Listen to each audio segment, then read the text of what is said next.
బాబాయ్ బాబాయ్ బాబాయ్ ఎవరైనా సరే గంగోత్రి యమునోత్రి సైడ్ వెళ్దాం అనుకుంటారు కదా చార్ధామ్ యాత్రలో కొద్దిగా కేర్ఫుల్ గా రండి. వర్షం పడుతున్నప్పుడు కొద్దిగా ఎక్కడ దుక్కుని ఆగుకొని తప్ప ఆ వర్షం పడుతుందా వెళ్ళిపోదాం అనుకుని వెళ్ళకండి ఎవరైనా సరే. ఎందుకంటే చూడండి కొండల ప్రాంతం కదా, కొండలు అయితే ఎలా పడిపోయినాయో మొత్తం అంతా ఇక్కడ చూడండి. ఎంత పెద్ద రాయి ఇది, ఇంత పెద్ద గోడ ఉన్నా సరే ఆగలేదు ఆ రాయికి. మొత్తం దుమ్ము దుమ్ము కింద అడిపోయింది మొత్తం అంతని.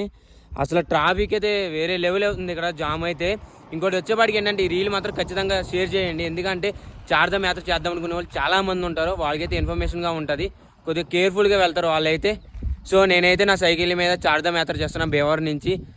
సో మనమైతే ఇప్పుడు యమునోత్రి అయితే వెళ్తున్నాం. ఇక్కడ నుంచి ఇంకా 215 కిలోమీటర్లు ఉంది మనకి యమునోత్రి ఇంకానే.